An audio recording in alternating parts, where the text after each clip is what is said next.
You would never speak to your best friend the way you speak to yourself. You know that.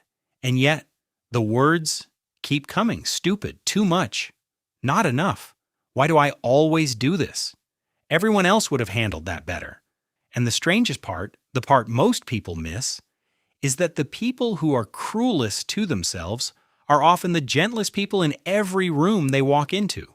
They are the ones who remember what you said you were struggling with 3 weeks ago. The ones who show up, the ones who know exactly what to say when someone is falling apart. But the moment it's their turn, they go quiet.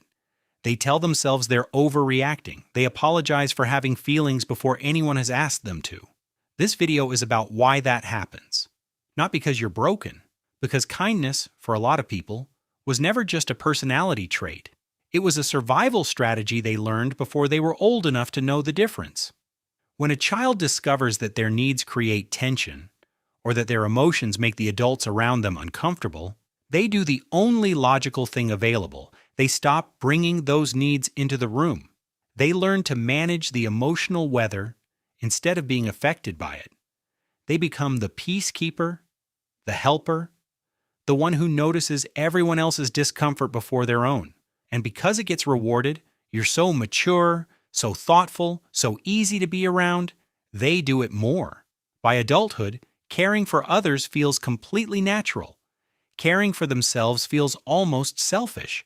Psychologists sometimes describe this as the fawn response, a survival pattern where a person appeases, helps, and accommodates others to maintain connection and avoid rejection. It is not weakness, it is adaptation. But adaptation has a cost. The cost is a split that quietly grows wider over time. You can forgive someone else in seconds for the same mistake you punish yourself for over days. You can see the humanity in everyone around you, their context, their pain, their reasons. But when it comes to yourself, you only see the failure. That is not honesty. That is a double standard so deeply practiced it has started to feel like truth. And here is where the pattern reveals itself most clearly. Here are the hidden signs this is happening to you. Sign 1. Praise feels suspicious, but criticism feels true. Someone compliments your work, and your mind immediately finds the reason it doesn't count. They're just being polite. They don't really know you. But one critical comment, that lands without resistance. You turn it over for days. Because self-hatred doesn't feel like an opinion. It feels like evidence. Your brain starts collecting every moment that confirms the old belief, and see, I knew I wasn't enough, while quietly discarding everything that contradicts it. This is why you can be surrounded by people who love you and still feel fundamentally unworthy of it. The love is present, the belief is louder. Sign 2. Being needed feels safer than being known. When you secretly believe you are difficult to love, usefulness becomes a substitute for intimacy. If someone depends on you, you feel valuable. If someone needs your advice, you feel like you've earned your place. But this pulls you toward people who take your kindness and cannot return it.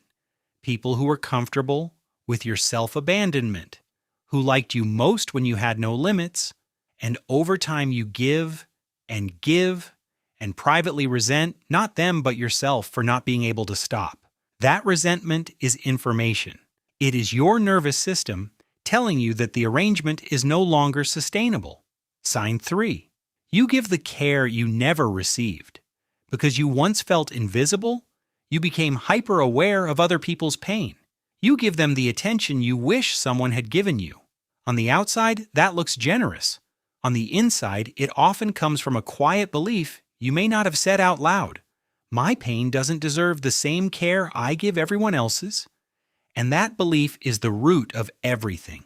It is why self-punishment can feel like discipline. If you criticize yourself hard enough, maybe you'll finally change. If you hate the mistake enough, maybe you'll stop making it. But shame doesn't produce growth. It produces hiding.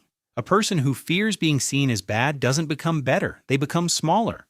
Accountability says, I made a mistake. Let me understand it and repair what I can. Self-hatred says, I am the mistake. One creates movement. The other creates a loop with no exit. There is also the matter of how you speak to yourself when nobody is watching. The internal voice that runs constantly underneath everything you do. If that voice is built on insults and punishment, no amount of external love will feel safe enough to stay. It will always be filtered through the belief that you don't really deserve it. Healing does not begin with loving yourself. That can feel too large, too dishonest, too far from where you actually are. It begins somewhere smaller. It begins with noticing the double standard in real time and refusing to let it go unchallenged. The next time you catch yourself being endlessly patient with someone else's mistake while attacking yourself for the same one, pause. You don't have to fix it immediately. Just notice it. Notice the gap between the language you use for them and the language you reach for when it's your own turn. That gap is where the work lives. Start with fair language, not forced positivity. Not, I am wonderful and everything is fine, but I am struggling right now, and struggling is not a verdict on who I am.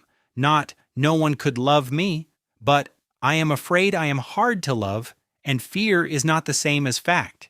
Every time you choose that language over the brutal version, you are not lying to yourself. You are refusing to abuse yourself in the name of honesty. That is not the same thing, and it matters more than it sounds. Because the way you speak to yourself is not just a habit. It is the emotional home you live inside every hour of every day. And if that home is hostile, no amount of love coming in from the outside will feel safe enough to settle. You can still be the person who shows up for others. That part of you is real, and it matters. You just have to stop treating yourself as the one exception to the basic human rule that care is not something you earn through suffering. The part of you that has been waiting the longest for kindness isn't someone else. It's the version of you that's been listening to that harsh voice for years, quietly hoping it would eventually soften.